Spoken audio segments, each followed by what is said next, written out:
မင်္ဂလာပါခင်ဗျရှန်ကုန်ခေတ်တစ်ကနေဒီနေ့နေ့လည်းကတရင်တွေကိုတင်ဆက်ပေးပါမယ်အချမ်းပတ်စစ်ကောင်စီရဲ့စစ်မှုထမ်းတင်တန်းတွေမှာသူတို့တက်မတော်ကမကယ်တင်ရင်နိုင်ငံနဲ့ပြည်ထောင်စုပြိုကွဲတော့မယ်ဆိုပြီးအချမ်းဖက်မင်းအောင်လိုင်းပြောစကားတွေကိုဝါဒဖြန့်ပြောဆိုတင်ကြားနေတဲ့အပြင်မြောက်ပိုင်းညီနောင်သုံးဘွဲ့နဲ့ KIA ပါဝင်တိုင်းရင်းသားလက်နက်ကိုင်တွေကိုပြည်ပကြိုးကင်ထားတဲ့ရုပ်သေးရုပ်အဖွဲ့တွေဆိုပြီးတော့ပါဝါဒမှိုင်းတွင်းနေကြပြန်လဲဆိုပါတယ်မန္တလေးတိုင်းကတရဦးမြို့နယ်မှာ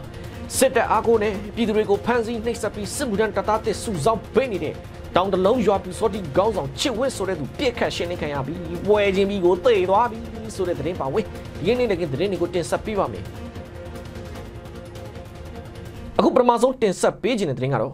အချမ်းဖက်စစ်ကောင်စီရဲ့စစ်မှုထမ်းတင်တန်းတွေမှာသူတို့တက်မတော်ကမကယ်တင်ရင်နိုင်ငံနဲ့ပြည်ထောင်စုပြိုကွဲတော့မယ်ဆိုပြီးအချမ်းဖက်မင်းအောင်လိုင်းပြောစကားတွေကိုဝါဒဖြန့်ပြောဆိုတင်ကြားနေတဲ့အပြင်မြောက်ပိုင်းညီနောင်သုံးဘွဲ့နဲ့ KIA ပါဝင်တိုင်းရင်းသားလက်နက်ကိုင်တွေကိုပြည်ပကြိုးကင်ထားတဲ့ရုပ်သေးရုပ်အဖွဲ့တွေဆိုပြီးတော့ပါဝါဒမှိုက်သွင်းနေကြပြန်တယ်လို့စစ်မှုထမ်းတပ်သားတချို့ကရန်ကုန်ခေတ်တွေကိုပြောပါတယ်လက်ရှိစစ်ကောင်စီရဲ့စစ်မှုထမ်းတင်တန်းကျောင်းတွေ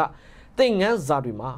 နိုင်ငံတော်အကြီးအကဲကြီးအမြင့်သဘောထားနဲ့နိုင်ငံတော်ကြီးအနာဂတ်ဆိုတဲ့သင်ငန်းစာတွေပါထည့်သွင်းဝါဒဖြန့်နေပြီးလက်ရှိသူတို့စစ်တပ်က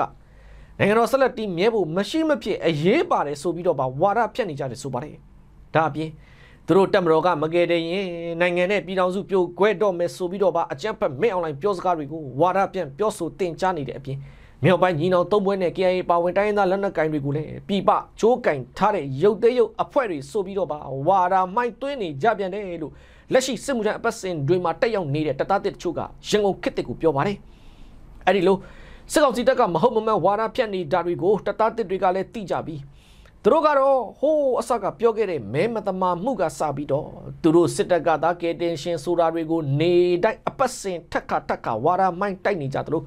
ဒါတွေပဲနားထောင်နေရတယ်လို့လည်းစစ်မှုထမ်းတင်တန်းအပတ်စဉ်ငါတက်ခဲ့တဲ့တပ်သားတစ်တဦးကလည်းပြောထားပါသေးတယ်လက်ရှိမှာအကြမ်းဖက်စစ်ကောင်စီတပ်ကသူတို့ရဲ့စစ်မှုထမ်းတင်တန်းကြောင်းတွေမှာတပ်သားအသစ်တွေကိုသူတို့ဘက်ပအောင်နီးမျိုးစုံနဲ့ဝါဒမိုင်းတိုက်နေကြသလိုသူတို့စစ်တပ်ကသာမရှိမဖြစ်အရေးပါပြီးကြံတဲ့တိုင်းသားလက်နက်ကိုင်းတွေကိုအပြစ်ဖို့ပြောဆိုဝါဒဖြန့်တာတွေတောက်လျှောက်လုပ်နေတယ်လို့လေစစ်မှုထမ်းတပ်သားအသစ်တွေကပြောထားကြပါတယ်ခင်ဗျတစ်ဖက်မှာတော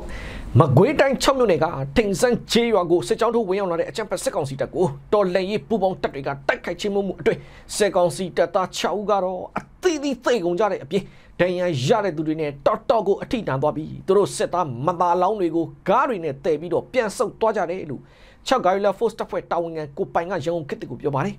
ဇန်နဝါရီလ15ရက်နေ့ကပဲ6မြို့နယ်ကုန်းကြီးရွာပြူစောတိစခန်းကနေအင်အား100လောက်နဲ့ထွက်လာတဲ့အကြမ်းဖက်စစ်ကောင်စီတပ်သားတွေဟာထိန်စန်းချေးရွာကိုဝင်ရောက်လာတဲ့အချိန်တော်လှန်ရေးပူးပေါင်းတပ်တွေကကြားဖြတ်တိုက်ခိုက်ချေမှုငယ်တယ်ဆိုပါတယ်အဲ့ဒီလိုတိုက်ခိုက်မှုအတွင်းစစ်ကောင်စီတပ်သား6ဦးထပ်မင်းကတော့အသီးသီးသိကုန်ကြတဲ့အပြင်ဒဏ်ရာရတဲ့သူတွေလည်းတော်ကိုများသွားပြီးတဲ့နောက်အထိနာသွားတဲ့စစ်ကြောင်းဟာသူတို့စစ်သားတွေရဲ့မသားလောင်းတွေကိုကားတွေနဲ့တည်ပြီးဂုံကြီးပြူစောတိချေးရွာဘက်ကိုပြန်ဆုတ်သွားကြတယ်လို့6 Guerrilla Force တပ်ဖွဲ့တာဝန်ခံကိုပိုင်ကပြောထားပါတယ်ခင်ဗျတစ်ဖက်မှာလည်းမန္တလေးတိုင်းကတောင်သာမြို့နယ်ချုံကြီးချေးရွာကိုစစ်ကြောင်းထိုးလာတဲ့အကြမ်းဖက်စစ်ကောင်စီတပ်ကအိမ်သာတက်ရင်ကြံခဲ့တဲ့စစ်ကောင်စီတပ်သားတအုပ်ဟာPDF တပ်ဖွဲ့တွေကိုလမ်းသွားမိတဲ့အချိန်အရှင်ဖန်းစီရမိထားတယ်လို့ MDA3 တောင်တယူတပ်ဖွဲ့ရဲ့တာဝန်ရှိသူတို့ကရန်ကုန်ခေတ်ကိုပြောပါတယ်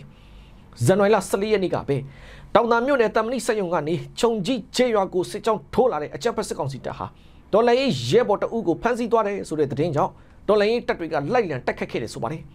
အဲ့ဒီမှာစစ်ကောင်စီတပ်စစ်ကြောင်းကစစ်သားတအုပ်ဟာအိမ်သာတက်နေတဲ့အတွက်သူတို့စစ်ကြောင်းနဲ့လူစုကွဲပြီးကြံခဲ့ရာကနေအဲ့ဒီစစ်သားဟာသူ့ရဲ့စစ်ဝတ်စုံကိုချွတ်ပြီးတော့တနက်တွေပါဖွက်ထားခဲ့ပြီးမှအရက်သားဟန်ဆောင်ပြီး PDF တပ်ဖွဲ့တွေကိုလမ်းလာမေးတဲ့အချိန်အရှင်ဖန်းစီရမိခဲ့တာဖြစ်တယ်လို့ MDA3 တောင်တယူတပ်ဖွဲ့ရဲ့တာဝန်ရှိသူတို့ကပြောထားပါတယ်အဲ့ဒီနောက်ဖန်းစီရမိထားတဲ့စစ်ကောင်စီတပ်သားရဲ့တနက်နဲ့ခဲယန်တွေကိုသူ့ဖွက်ထားတဲ့နေရာကိုလိုက်ပြခိုင်းပြီးဒေါ်လာရေးတပ်တွေကရှာဖွေသိမ်းဆည်းရရှိခဲ့တယ်လို့အဲ့ဒီစစ်သားကိုမေးတော့သူအိမ်သာတက်ပြီးထွက်လာတဲ့အချိန်မှာသူတို့စစ်ကြောင်းကမရှိတော့ပဲဖုန်းဆက်တော့လဲဘယ်သူမှမကင်ကြသလိုသူ့ကိုထားခဲ့ကြတယ်ဆိုပြီးတော့ပါပြောထားသေးတယ်လို့လေ MDA3 တောင်တယူတပ်ဖွဲ့ရဲ့တာဝန်ရှိသူတို့ကပြောထားပါတယ်ခင်ဗျဒီတခါမန္တလေးတိုင်းဘက်မှာပဲတရဦးမြို့နယ်မှာစစ်တပ်အားကိုနဲ့ပြည်သူတွေကိုဖမ်းဆီးနှိပ်စက်ပြီးစစ်မှုထမ်းတပ်သားတစ်စုစောင့်နေတဲ့တောင်လုံးရွာပြူစောတိခေါင်းဆောင်ချစ်ဝင်းဆိုတဲ့သူပြစ်ခတ်ရှင်းလင်းခံရပြီးပွဲချင်းပြီးကိုသေသွားပြီလို့မြင်းကျန်နဂနီပျောက်ကြားတပ်ဖွဲ့တာဝန်ရှိသူတို့ကရန်ကုန်ခေတ်ကိုပြောပါတယ် ဇန်နဝါရီလ15ရက်နေ့ဖြစ်တဲ့မနေ့ကပဲတတဦးမြို့နယ်မှာစစ်တပ်အားကိုးနဲ့ပြည်သူတွေကိုဖမ်းဆီးနှိပ်စက်ပြီးစစ်မှုထမ်းတပ်သားအသစ်စုဆောင်းနေတဲ့တောင်လုံးရွာပြူစောတိကောင်းဆောင်ချစ်ဝင်းဆိုတဲ့သူကိုငင်းညနဂနီပျောက်ကြားတပ်ဖွဲ့ရဲဘော်တွေကတွားရောက်ဖမ်းဆီးတဲ့အချိန်ပြန်လဲခုခံတဲ့အတွက်ပြစ်ခတ်ရှင်းနေရမှာနေရမှာပဲပွဲကြီးမိကိုတိတ်သွားတယ်ဆိုပါလေအဲ့ဒီတောင်လုံးရွာပြူစောတိကောင်းဆောင်ချစ်ဝင်းစီကနေတနက်တလက်နဲ့ဆက်ဆက်ပစ္စည်းတွေပါတင်စီရရှိခဲ့တယ်လို့သူဟာအကြံဖက်စစ်ကောင်စီတပ်နဲ့ပေါင်းပြီးပြည်သူတွေကိုဖမ်းဆီးနှိပ်စက်ငွေညှစ်တောင်းရမ်းတာတွေအပြင်စစ်မှုထမ်းတပ်သားအသစ်တွေပါအားကျိုးမှန်တက်လိုက်စုပြီးပြည်သူတွေကိုပါလက်နက်ပြပြီးတော့အနိုင်ကျင့်ချင်းချောက်နေသူဖြစ်တယ်လို့အခုတော့သေပြီလို့မြင်းကျန်ငနီပျောက်ကြားတပ်ဖွဲ့တာဝန်ရှိသူတို့ကပြောထားပါတယ်ခင်ဗျတစ်ဖက်မှာတော့ပဲခူးတိုင်းကတာယာဝတီခရိုင်မှာအကြံဖက်စစ်ကောင်စီတပ်ကမြို့နယ်တစ်ခုကိုတနေ့လူငယ်10ဦးနှုံစစ်မှုထမ်းတပ်သားအသစ်ပေးဖို့ညွှန်ကြားထားပြန်တယ်လို့နတလင်းနဲ့မိုးညိုဘက်မှာလည်းရဲစခန်းမှုနေလင်းအောင်အပါအဝင်စစ်ဘက်အရာရှိတွေကိုယ်တိုင်လူငယ်တွေကိုပေါ်တာဆွဲဖမ်းဆီးပြီးသူတို့တောင်းတဲ့ငွေကိုမပေးတဲ့လူငယ်အယောက်100ကျော်ကိုလည်းစစ်တပ်ထဲထည့်လိုက်ကြပြီလို့ဒေသခံသတင်းရင်းမြစ်တွေကရန်ကုန်ခေတ်တစ်ကိုပြောပါတယ်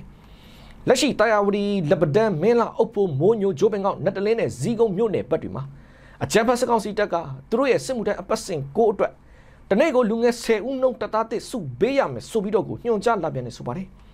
အဲ့ဒီလိုတပ်သားတစ်စုပေးဖို့ညွှန်ကြားတဲ့အခါမှာလေရှေ့တန်းတိုက်ပွဲတွေကိုပို့ဖို့လူအင်အားလိုတယ်ဆိုပြီးတော့ကိုပေါ်ပေါ်တင်တင်ပြောပြီးညွှန်ကြားလာတာဖြစ်တယ်လို့လေဒေသခံသတင်းရင်းမြစ်ကပြောပါတယ်တစ်ဖက်မှာလေနတလင်းနဲ့မိုးညိုမြို့နယ်ဘက်တွေမှာအကြမ်းဖက်စစ်ကောင်စီဘက်ကရဲစခန်းမှုနေလင်းအောင်ဆာယဖလှိုင်မင်းသူနဲ့ရဲဘက်ထောက်လန်းရေးလှထွန်းထွန်းဆိုသူတို့ဟာလူငယ်တွေကိုပေါ်တာဆွဲဖမ်းဆီးပြီးမတရားငွေညှစ်ဓာတ်တွေလုပ်နေကြသလိုသူတို့တောင်းတဲ့ငွေမပေးနိုင်တဲ့လူငယ်တွေဆိုရင်စစ်တပ်ထက်ကိုတခါတည်းပို့နေကြတာဟာအခုဆိုရင်လူငယ်အယောက်100ကျော်ကငွေမပေးနိုင်လို့စစ်တပ်ထဲပို့ခံလိုက်ရပြီလို့လေဒေသခံသတင်းရင်းမြစ်တွေကပြောထားကြပါတယ်ခင်ဗျဟုတ်ကဲ့ဒါကတော့ရန်ကုန်ခေတ်သစ်ကနေဒီနေ့နေ့လည်းသတင်းတွေကိုတင်ဆက်ပေးခဲ့တာပါကြည့်ရှုပေးခဲ့တဲ့အတွက်ကျေးဇူးတင်ပါတယ်ကျွန်တော်နိုင်ငယ်ပါ